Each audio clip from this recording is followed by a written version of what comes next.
Before starting today's class, a quick reminder that we have an application.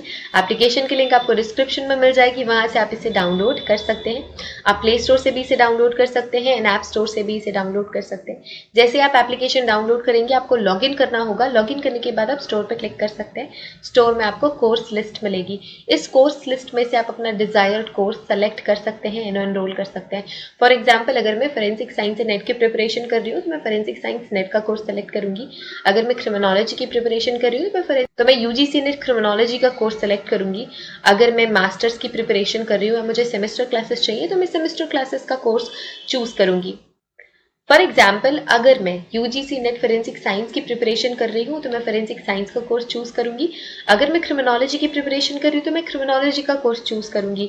इसके अलावा semester classes भी available हैं and forensic के field में जितने भी entrance examination, BSc entrance examination, MSc entrance examination के कोर्सेज भी अवेलेबल हैं. इसके अलावा साइंटिफिक ऑफिसर, साइंटिफिक असिस्टेंट के कोर्सेज भी अवेलेबल हैं. तो आप अगर किसी भी एंट्रेंस एग्जामिनेशन, किसी भी कॉम्पिटिटिव एग्जामिनेशन की प्रिपरेशन कर रहे हैं फोरेंसिक साइंस या क्रिमिनोलॉजी के फील्ड से, तो वो सारी की सारी क्लासेस आपको सिर्फ और सिर्फ मिलेंगी हमारे एप्लीकेशन पे. तो हमारा एप्लीकेशन डाउनलोड आप कर सकते हैं. Forget to download our application and start your preparation with us.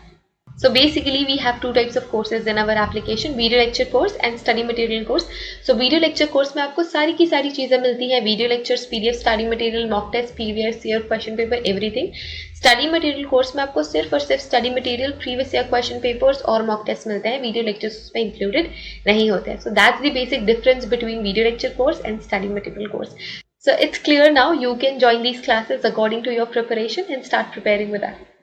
Hello everyone, welcome to today's class. और आज की क्लास में हम कवर कर रहे हैं आरएच ब्लड ग्रुपिंग सिस्टम. हमने already ABO blood grouping system पढ़ लिया है. आज की क्लास में हम RH blood grouping system complete करने वाले हैं. ओके, तो जब आप किसी को ब्लड ग्रुप बताते हो या आपकी आईडी कार्ड में जो ब्लड ग्रुप लिखा हुआ होता है वो कैसे लिखा हुआ होता है? लेट्स से बी पॉजिटिव या बी नेगेटिव या ए बी पॉजिटिव या फिर ए बी नेगेटिव.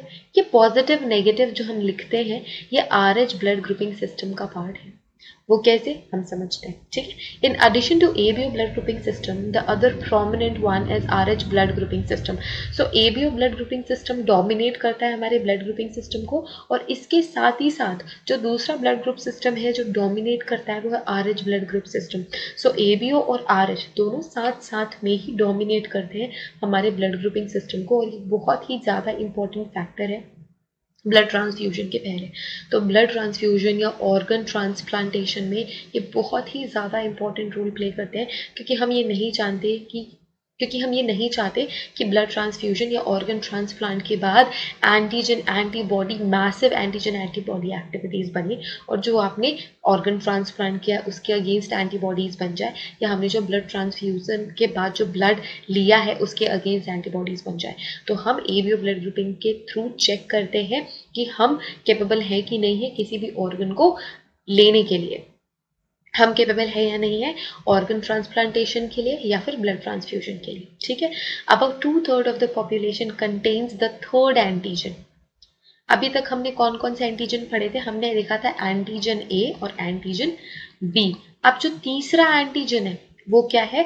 वो है आरएच एंटीजन या फिर आरएच ब्लड ग्रुपिंग सिस्टम में जो थर्ड एंटीजन है. अब कितनी पॉपुलेशन कंटेन करती है? सो 2/3 ऑफ पॉपुलेशन कंटेन करती है इस एंटीजन को. तो ए के साथ, फॉर एग्जाम्पल, अगर आपका ब्लड ग्रुप ए है और अगर आप ए पॉजिटिव हो तो ए के साथ साथ आपका आरएच एंटीजन भी है. तो एंटीजन ए भी है, एंटीजन आरएच भी है, ये भी ब्लड के सर्फेस पे ही प्रेजेंट होते हैं, ठीक है. इसके अलावा okay, so about 1/3 of the population contains third antigen on the surface of their red blood cells. So कहाँ पे present होते हैं? आपके red blood cell के surface पे, known as RH factor. इसे हम कहते हैं RH factor या RH antigen. This decides whether the blood group is positive or negative. इसी वजह से हम कहते हैं B positive, B negative, A B positive, A B negative, O positive, O negative. तो बहुत बड़ा पॉपुलेशन जो मैंने अभी बताया, 2/3 of population contain this third antigen. सिर्फ 2 ही एंटीजन अभी हमने पढ़े थे एबीओ ब्लड ग्रुपिंग सिस्टम में, एंटीजन ए और antigen B.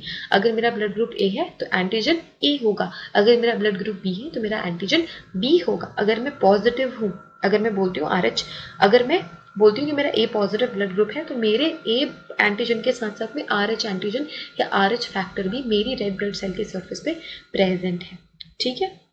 If the RH factor is present, an individual is rhesus positive.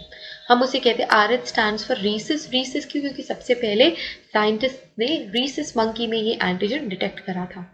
If an RH factor is absent, individual is rhesus negative या RH negative, as they produce RH antibodies, क्योंकि वो क्या produce करते हैं? RH antibodies produce करते हैं. Therefore, compatibility between donor and individual is crucial in this case as well. So हमने ABO blood grouping में भी देखा था और RH में भी, दोनों चीज़ें इंपॉर्टेंट है. ब्लड ट्रांसफ्यूजन भी RH पॉजिटिव नेगेटिव चेक करना इंपॉर्टेंट है, और ऑर्गन ट्रांसप्लांटेशन में भी आपको चेक करना बहुत ही ज़्यादा ज़रूरी है कि आप RH पॉजिटिव हो या नेगेटिव हो, या जो भी डोनर है या जो भी एक्सेप्टर है वो RH पॉजिटिव है या नेगेटिव है. यहाँ पे देखो A नेगेटिव का मतलब क्या है? एंटीजन A तो प्रेजेंट है पर RH एंटीजन प्रेजेंट नहीं है. A एंटीजन आपको दिख रहा है, सिर्फ A ही एंटीजन है आपके रेड ब्लड सेल के सरफेस पे. यहाँ पे A पॉजिटिव का मतलब क्या है? RH एंटीजन भी प्रेजेंट है. तो एंटीजन A और एंटीजन A और एंटीजन RH ये दोनों ही आपके ब्लड सरफेस पे प्रेजेंट है. B में देखो एंटीजन बी सिर्फ बी नेगेटिव है, बी माइनस.